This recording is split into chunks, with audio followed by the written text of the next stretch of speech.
हमारे मन मस्तिष्क में गूंज रही थी। जैसा कि पहले रोहित जी ने मानस और भगवान हनुमान जी के कार्य शैली और पुरुषार्थ को जगाने वाली बात अपने परिप्रेक्ष्य में कहा, तो हम लोग पढ़ते हैं कि लिंग थापि विधिवत कर पूजा, शिव समान मोहि प्रिय नहीं दूजा।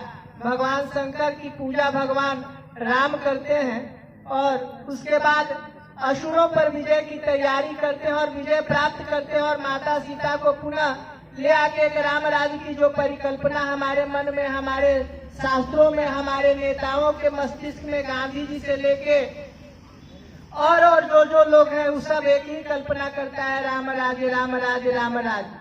परंतु राम राज्य के सिद्धांत का वर्णन हम लोग करने में अक्षम हो जाते हैं। राम राज्य का एक मूलभूत सिद्धांत था, राम राज्य का एक ही पहलू था।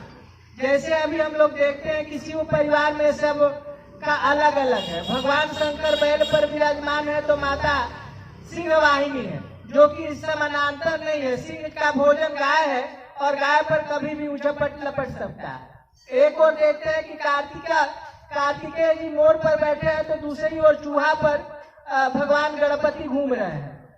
एक और हम देखते हैं कि चूहा सर्प का भोजन है तो दूसरे ओर मोर का भोजन सर्प है। परंतु सबका समन्वय करके भगवान शंकर सबको समाहित और निर्विवादित एक साथ एकजुट रखते हैं। यह शिव परिवार की महिमा है। हम लोग भोजपुरी क्षेत्र में देखते हैं कि जब भी मांगलिक गीत का शुभारंभ होता है तो गाय के गोबरे महादेव भगवान शंकर के मांगलिक गीत से शुरू होता है। तो यह शिव परिवार की विशेषता है। परंतु अगर देखा जाए कि भगवती एक और सौम्यता भाव को प्रदर्शित करती है तो दूसरे ओर काली रूप बन के उग्रता का भी प्रदर्शन करने में पीछे नहीं होती है। भगवान शंकर एक और नंग धड़ंग और घोरी रूप में विराजमान होते हैं तो दूसरे ओर शास्त्रों का उपदेश करने में भी पीछे नहीं होते हैं। वंदे जगत गुरु ऐसे करके भगवान शंकर को कहा गया है। दूसरे ओर विघ्नहर्ता भगवान गणपति है तो दक्षिण में भगवान कार्तिकेय की चर्चा जोरों पर चलती है। तो कहीं रिद्धि सिद्धि के बिना कोई काम नहीं होता है और शुभ लाभ के बिना कोई प्रायोजन सफल नहीं होता है। यह भगवान शंकर की महिमा और गरिमा है। परंतु दूसरी ओर हम लोग जो राम राज्य की परिकल्पना और राम राज्य की चर्चा शुरू किए तो राम राज्य का मूलभूत सिद्धांत रामचरितमानस, जहाँ से राम राज्य शुरुआत होता है, वहाँ हम लोग देखने को मिलता है। भगवान राम के राज्य में सबसे बड़ी विशेषता क्या थी कि मांगा ही बारी देहि जल रामचंद्र के राज, अल्प मृत्यु नहीं कौने हु पीरा, सब सुंदर सब विरज शरीरा। हम लोग देखते थे अल्प मृत्यु को प्राप्त नहीं होता है, पिता के सामने पुत्र नहीं जाता था, स्त्रियां विधवा नहीं हुआ करती थी। यह उनके कर्म में भगवान राम के राज्य की एक परिकल्पना थी, एक चर्चा थी। इसका मूलभूत कारण क्या था हम लोग कभी विचार नहीं किया। गांधी जी ने एक सुंदर राम राज्य की चर्चा की, परंतु राम राज्य के सिद्धांतों पर कितना अमलीकरण किया गया यह हम उस चर्चा के विषय में नहीं जाते। परंतु सबसे बड़ा सिद्धांत उसका क्या था? हाँ, दूसरी ओर स्वामी करपात्री जी महाराज ने राम राज्य और आदि कादि की चर्चा की। हम रास्ते में आ रहे थे, हमने सुना, सोचा कि रूस में कम्युनिज्मवाद का प्रादुर्भाव हुआ। कालवाल निवेश ने बताया कि मार्क्सवाद का सिद्धांत क्या होता है। और दूसरी ओर स्वामी करपात्री जी महाराज ने राम राज्य और मार्क्सवाद और राम राज्य की पुस्तक लिखी, जिसके बाद रूस में आज कम्युनिज्मवाद का बोलबाला बहुत नहीं रह पाया। तो राम राज्य का मूल सिद्धांत क्या था? वर्णाश्रम निज निज धर्म, निरत वेद पथ रोग। वर्णाश्रम निज निज धर्म, निरत वेद पथ रोग। चलई सदा पावहि सुख, नहीं भय शोक न रोग। यह सिद्धांत राम राज्य का था।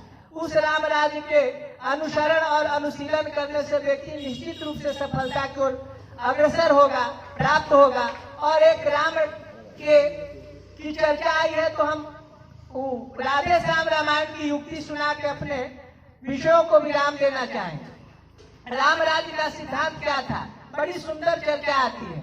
जब अभी रोहित जी ने कहा संजीवनी की चर्चा की, जब संजीवनी की आवश्यकता पड़ गई और भगवान बेबस हो गए थे कि लक्ष्मण जी को जीवित कैसे किया जाए, तो उन्होंने सुषेण वैद्य को बुलवाया और सुषेण वैद्य आते ही प्रश्न किया भगवान राम से बड़ी सुंदर युक्ति है, हर व्यक्ति को समझनी चाहिए और अपने अंदर इसको अगर रखेगा तो निश्चित रूप से सफलता के उच्च शिखर पर प्राप्त चला जाए।